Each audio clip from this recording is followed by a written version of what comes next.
I'm Karl Strom, editor of the Hearing Review magazine, and we're here at the Sebring International Racetrack in Sebring, Florida, and we're going to have a roundtable discussion about noise-induced hearing loss and other issues related to hearing care professionals.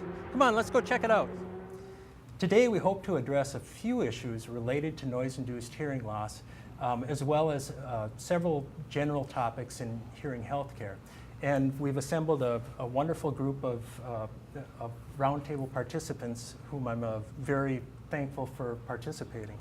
I'm joined by Dr. Thomas Powers of Siemens Hearing Instruments, one of the most respected audiologists in the hearing industry, as well as a frequent contributor to the Hearing Review magazine, along with audiologists and hearing instrument specialists from Central Florida.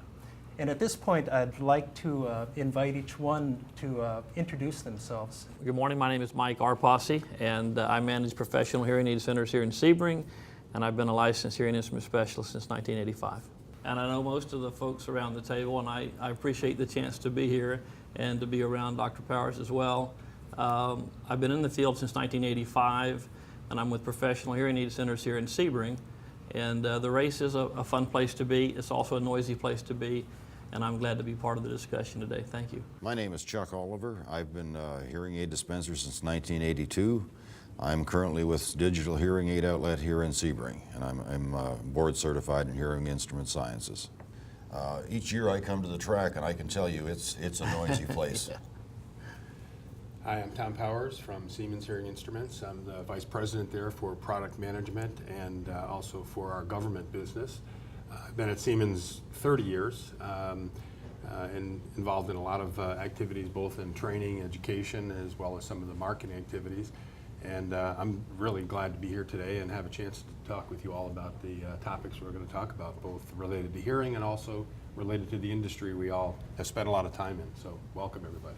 Hi, my name is Dr. Cecilia Camacho. I'm an audiologist. I currently work with Pasco County Schools, but have worked with hospitals in the past, fitting adults and children. Been in the field about 7 years, so thank you very much for inviting me here today. I'm Dr. Andrea Livingston. I'm an audiologist. I've been in Central Florida for about 32 years, and I'm currently with Highlands County School System. I've worked for ENTs, hospitals in the past, so I'm happy to be here. I'm Roseanne Kiefer. I have been licensed in the state of Florida since 1980, 33 years. I own Lampe and Kiefer Hearing Aid Center, and it's just been an honor to be asked to be here today at the roundtable. Well, thank you, everybody. And let's start off about talking about noise-induced hearing loss a little bit. Specifically, how loud can these events get, and what kinds of advice do you give to your patients when they're attending these types of events? Well, definitely want to put some noise plugs in. We have a lot of customers that'll come in and we'll shoot ear impressions for them, or we'll have, years ago we just come in, and before they had people out here selling the plugs, and they'd come in, the racers would come in and say, can you make us some plugs, and we'd shoot them with the impression materials right there in the office. It gets very loud out here. In fact, there are times you kind of hope for a caution, a full course caution, just for it to slow down a little bit. But people are pretty good about providing ear protection out here, either disposable or whatever. But it's a long day of noise, but you do see quite a few people wearing ear protection. And we've told people, like I've got a couple customers that are big race fans, and we tell them, get back away from that track a little bit, go back, get over into the swamp area, right. Get away and go do something else. Just don't be plastered up to the fences and the grandstands. And there was an informational tent out there that was distributing earplugs as well, so that's nice to know. What do you recommend for people who already have a hearing aid when you go to an event like this? Do they take them out? What's the recommendation there? I mean, typically I've recommended that they take them out and wear earplugs, because you want to protect the hearing that you still have, definitely. It makes it a little bit more difficult as far as caution, knowing what's going around, so just making sure that they're aware of where their surroundings are, not going in place that might be unsafe, but definitely taking them out so they're not amplifying all that noise even more. We do, one of the things I do for the guys that I've got that have the CICs, if they've got small venting, and they've got multi-memory, we'll actually program in like memory 3 for just a huge amount of compression, so that when they do get into that area, they've got compression. They can still hear, but they've got a lot of compression.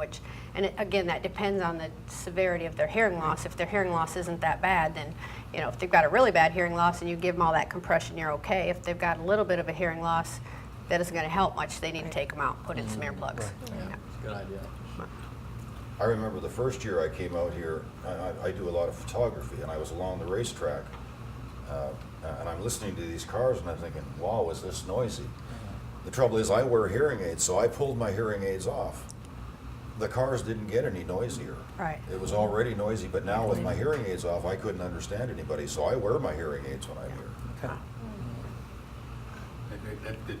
It's a real dilemma, because you're in a surroundings where there's a lot of noise, and you're in a surroundings where you have to be aware of what's going on. And so if you take them off, now all of a sudden Right. you put yourself potentially at risk. But I think the counseling becomes important when you Right. say, if you really take them off, make sure you know where you are, what's happening. Hopefully doesn't something come flying up from the track, or somebody bump into you, or whatever might happen when you're sort of unaware of your surroundings. It's a real challenge.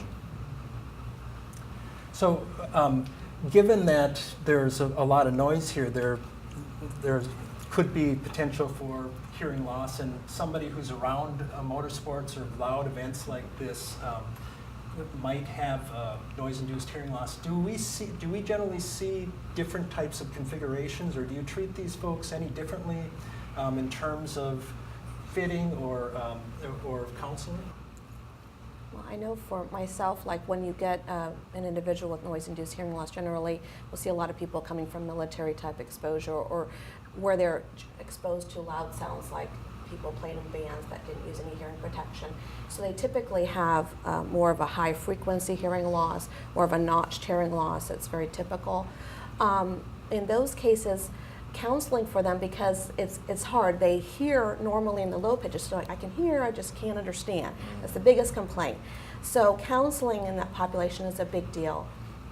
And getting them appropriately fit hearing aids is a big deal, so that they can get some of that amplification. And in the recent years, about the last 5 years, we've seen a big boom in products that have really helped with that population. So more smaller, more open ear, more receiver in the canal technology. So the open ear helps in those cases? In most of the cases, yes, it does help without occluding off the ear canal, so that they don't hear those low pitches so loud. So That has been a big plus. And in Yes. fact, I noticed, I think 2 years ago, I think 68% of what I fit in my office was an open ear or a receiver and canal technology. And those of us who have worked in this area, we know that, around March or April, our folks go north. Right. We're a big retirement area, and so we see a lot of folks who worked in industrial settings that have noise-induced type hearing losses. And so we're seeing more and more people, that are willing to wear the over-the-ear or the open type fittings, and it's made a big, big difference. Yes. But the problem is what you were talking about earlier, is getting them to recognize that they actually have a hearing problem. correct. They have a hearing loss, but they may not recognize they have a hearing problem because they Yes. hear the lows so well. And so you spend much more time, talking to The them. counseling is a big Counseling, deal. it's a bigger issue, Correct, because a lot of them. I've had a number of retirees too that are into woodworking, and that's a terrible place Yes. to get a hearing loss. And in a lot of cases, what I've done is recommend that they take the hearing aids off and then wear hearing protection when they're doing their woodworking. Yes. Yes. Yeah, good idea. I think they also have a lot of challenge because of the high frequency loss, like you Correct. said, with understanding. Discrimination tends to be somewhat worse. You've got the occlusion problem, so Yes. Open fittings have really taken over, and as an industry, we're close to 70% or so. Is that what it is BTs. now? Yeah. Yes. It's really become the most popular. I think people now finally realize, I don't want to hear small, I want to hear better. That's Right. sort of the way I sort Correct. of look at Yeah, it is, yeah. for a long time, we had people hearing smaller, Right. and now they want to hear Right. it better. And so they're Right. willing to wear the device that gives them the best hearing. They're taking to them really well, actually. Correct. Yeah. And And we that- probably all fit smaller instruments, more of those over the years than we have the over the ear, but that's changing rapidly, Yes, it is. Yeah.